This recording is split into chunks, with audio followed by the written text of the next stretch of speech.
Hey everybody, welcome to the Forbes newsroom. I'm Steve Bertoni. I'm joined by my great colleague, Diane Brady. Diane, welcome to the newsroom. Welcome back. Great to be here, Steve. Excited to have you on to talk about the latest list you're working on. The CEO Next. And I have to say, first of all, it was started by Steve Bertoni. So this is our second annual list. And what I love about this list, it's not CEOs right now, it's the next generation coming into the C-suite. And I think what's powerful about that is these are the people that are going to be running some of the largest companies in the U.S. So we're not just focused on great CEOs. It's that these are the power brokers, the people with scale, the people who frankly have the resources to change the world. Yes, and these are not the kind of heir apparents for their current company. They might be, but again, you're looking at folks that are going to be running a company someday, whether it's the one they're at now or maybe one in the future, correct? Yeah, and we have it's a mix because there are clear heir apparent roles like a COO, president. We also know that a lot of those, heirs apparent, basically don't end up getting those jobs. Yeah. There's still a lot of horse races. What's interesting, I think, trend-wise, is you're seeing a lot more interest in people who have an entrepreneurial background and the nature of all of the threats. Like, to be a CEO these days is different than it was 20 years ago. It was very command and control. You could have a 5-year strategy. Now it's really about being adaptable, resilient, because you look at all of the different things that are coming at you as a company, whether it's the pandemic, climate change, cybersecurity being canceled. I think the level of threats and the lack of predictability sort of brings a different type of genotype into the C-suite. Yeah, because it used to be just, I want to make money for the company. That was, make money for shareholders, fiduciary duties. But now, as you mentioned, everyone's got to worry about politics and everyone's mental health and geopolitics and pandemics. It's a very, very tricky job. I think you raise a good point because we hear a lot about stakeholder capitalism and a lot of people go, rhetoric. But in fact, it's true.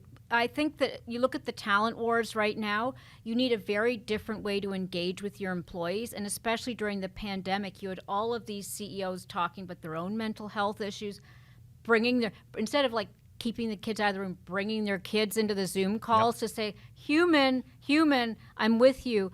And there's so many stakeholders that for sustainable success, you have to be thinking about a lot more people and how you engage with them. And I think that also brings not just a different type of person, but it's creating a different path. So to create this list, we spoke to dozens of executive coaches and recruiters. Yeah, I was gonna ask, where does this?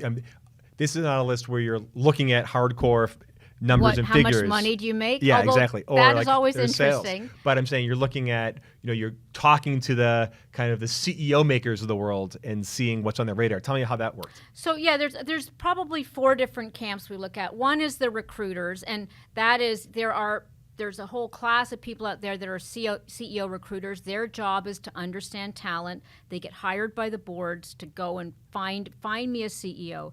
Then you've got leadership coaches, and often those are brought in by boards because they have a roster of talent and they want you to say hey, just check out Steve, do a 360, talk to him. Is he the kind of person we want in this role? Obviously the Forbes newsroom, we talked to people who cover the beats, and then we spoke to people in the industry as who's making buzz, who's one to watch. So between that, I think it gave us a really rich list. We definitely we didn't have any repeats from last year, so a lot of those people are still people to watch, if not more. So I think it's a list of people who are making a difference in their industry and frankly are likely to be shaking up when they do get to those top jobs. That's so cool. Are you seeing any patterns you mentioned, back there used to be a very, set path with the COO or maybe the president goes on, but are you seeing other roles and other responsibilities that are now in the running or becoming more valued than maybe, a decade ago? I think you are, but you're not enough. So one of the things that happened during the pandemic was boards got very risk averse, right? Enough's going on, there's COVID. Do we really want to swap out our CEO? And so you get that, a huge percentage, something along the lines of 90% of CEO successions were internal. And a lot of boards felt it was like a somehow they were a loser if they had to go outside. That is changing now. I think there's an understanding of not just going outside your company, but outside your industry. So taking somebody from retail and bringing them into, say, manufacturing, and really appreciating the skill sets that are really transformative, like tech, getting those folks. So some of the academy companies they called are still the P&Gs and McKinseys, but companies like Adobe, companies like, to have experience at Amazon, Google, the behemoths of tech is hugely important now because we're in a connected world. Every industry is being disrupted. There's digital transformation. You want people that have that skill set and who are comfortable with it.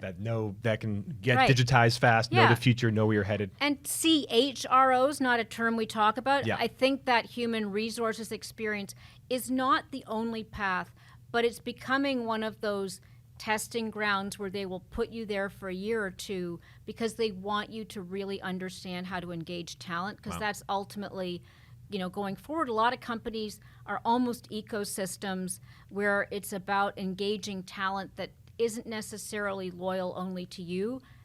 It's a huge factor in success. It's wild, and being the head of HR these days is not an easy job. I'm from for HR sure. and I'm here to help. It's like, am I being fired? Do you see patterns within different within big industries themselves? Like, would a tech, like a CTO, a chief tech officer, have a better chance at being a tech company? Would a marketing officer have a better chance at a consumer, like a Nike or a Procter & Gamble, that the whole thing is about getting advertising, getting to market versus the kind of the technical wizardry? I think the roles are changing, and I think that you're seeing a lot more of a strategic approach to all of these C-suite roles. So first of all, certain roles used to be a cost center and other roles were the revenue generators. So if you're the chief revenue officer, you're beloved. If you're the chief, HR officer, you're a cost center. Now you're actually seeing a lot more entrepreneurial energy about creating pockets of revenue growth. So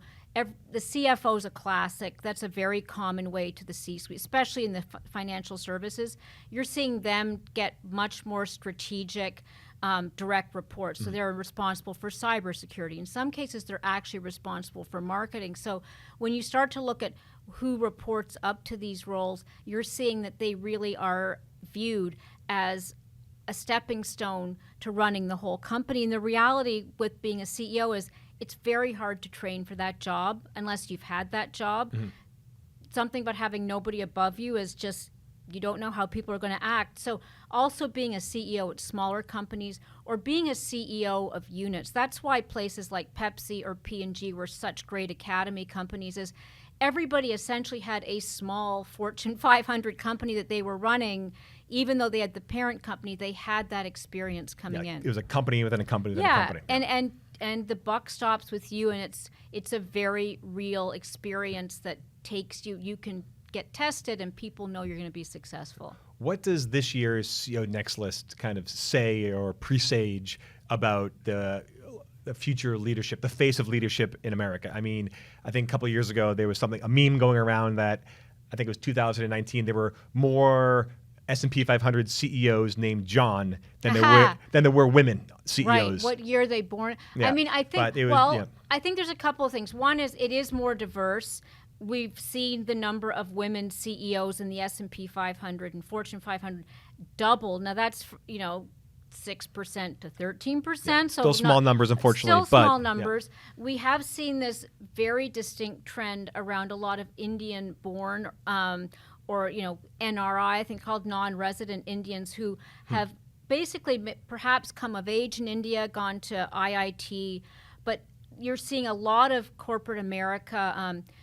That is a group of people that I think is really sort of taking more prominence in the C-suite, and I think there's a number of reasons for that, and I think that's a fascinating trend. So give me a few reasons for that. I think one of the reasons, first of all, is India being a massive country with an incredible elite education system. IIT is world class, and I think that to compete there, you truly are the world's best in terms of competitive. So I think it's like the major leagues. I think the skill sets, I think the work ethic, I think the network that people build, much like they build in Silicon Valley. There's a very robust network. And I also think that just the entrepreneurial energy that you've seen in Silicon Valley, you also see a lot of, I'd say, South Asian-born entrepreneurs. And again, I make that cultural. Many of them may be born in the U.S.